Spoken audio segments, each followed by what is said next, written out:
Fala mundo, sejam bem-vindos a mais um vídeo do Interju e hoje a gente vai falar sobre as diferenças de cultura das crianças americanas. Mas antes da gente entrar no tema do vídeo, já pausa aqui, faz a sua inscrição no canal se você não é inscrito, ativa a sinetinha para você sempre receber as notificações dos próximos vídeos. Tem vídeo toda terça e quinta às 20 horas, sempre vídeo novo aqui para vocês com informações sobre intercâmbios, trabalhos no exterior, enfim. Já deixa o seu curtir aqui porque eu tenho certeza que esse vídeo vai ser sensacional e vai te ajudar muito em saber sobre a cultura das crianças americanas.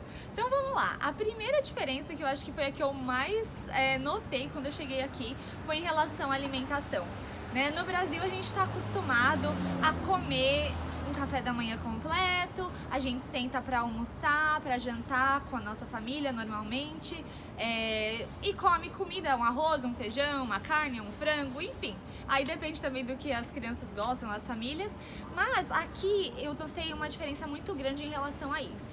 Primeiro é que o café da manhã das crianças basicamente é cereal e leite.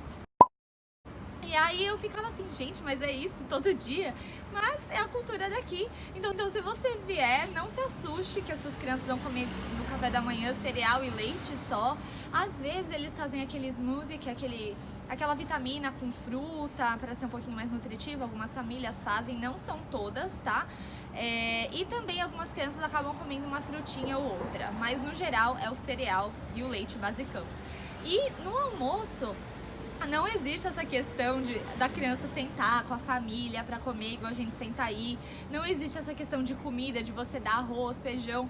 Não é nem comida praticamente assim, né? Uma refeição completa como a gente está acostumado aí. É sanduíche. E aí eles variam, né? Mas a maioria das crianças gostam de comer o famoso peanut butter and jelly, que é o sanduíche de pasta de amendoim com geleia. E quando eu vi, eu falava assim, não gente, não é possível, vocês vão comer isso todo dia também. Eu ficava assim, as crianças vão só comer isso de almoço, mas não vai passar fome? Eu ficava assim, né? E hoje eu já acostumei, então as crianças comem isso normalmente, quando não fazem um sanduíche ou com peito de peru e cream cheese, ou com hummus, e eles acabam colocando ou pepino ou cenoura junto, mas sempre vai nessa base do sanduíche. Eles usam muito as mãos para comer também. Aí o jantar é um pouquinho mais parecido com o que a gente tem no Brasil. E por que tudo isso, né? De ter tanto lanche, sanduíche? E aí a gente até no segundo ponto que eu ia comentar, que é sobre a rotina das crianças na escola.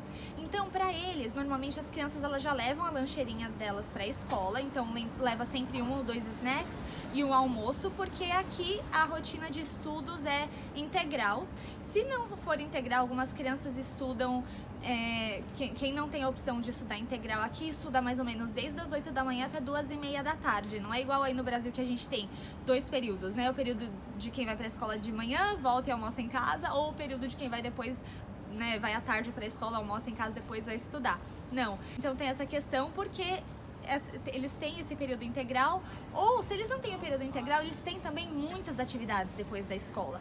A maioria das crianças aqui já tem compromissos desde muito cedo. Você fala assim, como assim? Mas a criança ela tem aula de piano, aula de violino, aula de balé, aula de artes, aula de música, enfim, eles têm diferentes atividades e ocupam o dia inteiro da criança, até porque muitos pais trabalham fora por muito tempo, não tem às vezes com quem deixar a criança, então além deles se desenvolverem, eles já pensam lá na frente, na faculdade, diferenciais, então eles começam isso desde muito cedo. É um ambiente um pouquinho mais competitivo nesse sentido, mas também acaba sendo prático para os pais, porque muitos trabalham fora, como eu comentei, né? Um outro aspecto muito diferente da cultura é em relação ao contato físico com as crianças. Então você vê no Brasil que é bem comum às vezes um pai ou uma mãe chamar atenção, falar um pouquinho mais alto.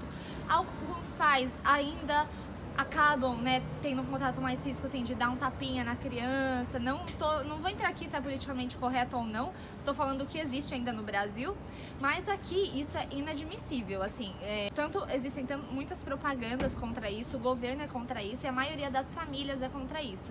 Então você vai ver que a forma dos pais lidarem com as crianças é toda na base da conversa né, de uma negociação com a criança, que a gente não tá tão acostumado com isso aí no Brasil. E é por isso também importante que, se você estiver vindo como au pair, até o último ponto que eu queria falar com vocês, é a questão de sempre estar de acordo com a família na forma como você vai lidar com a criança. Numa situação mais específica, que a criança não esteja te respeitando, ou, né, se acontecer alguma coisa, a criança tá em crise, tá chorando, fazendo, né, crianças, gente, existem dias bons, existem dias não tão bons. Então, como você vai lidar? É sempre importante que você esteja, né, na mesma página que os pais, para vocês saberem como falar com essa criança, para você fazer até que ponto você pode corrigir essa criança ou não. Porque é uma situação delicada. Você tá vindo, você não é da família, você tá trabalhando pra família, você acaba sendo parte da família um pouquinho porque você mora com eles, mas no final do dia quem tem autoridade maior é os pais. Então é sempre importante que vocês falem com os pais sobre esses pontos de como corrigir as crianças, e até, né, que ponto você pode chegar em questão. Aqui eles não usam o termo castigo, eles usam consequência. Até quais consequências você pode dar para essa criança na hora de estar se relacionando com ela, de estar cuidando dela, enfim, de estar realmente no dia a dia dela como au pair, tá bom? Então acho que eu dei um geral aí de quais são as principais diferenças na educação, principalmente das crianças americanas. Vou fazer um vídeo mais pra frente sobre a diferença da criança brasileira e da criança americana, porque acho que vai ser bem legal pra mostrar pra vocês. Mas o vídeo de hoje é isso. Se você gostou, como eu falei no começo do vídeo, já deixa o seu curtir. Comenta aqui embaixo o que você achou, se você já viajou para os Estados Unidos e notou alguma coisa disso, se você não tinha ideia que era assim, que eu vou adorar saber, vou responder cada um dos comentários, tá? E me segue também aqui no Instagram, Ju_Moretti, porque além de acompanhar a minha vida aqui nos Estados Unidos, você consegue entrar em contato com outras dicas de intercâmbio de estudo e trabalho que eu compartilho por lá, tá bom? Um beijo e até o próximo vídeo.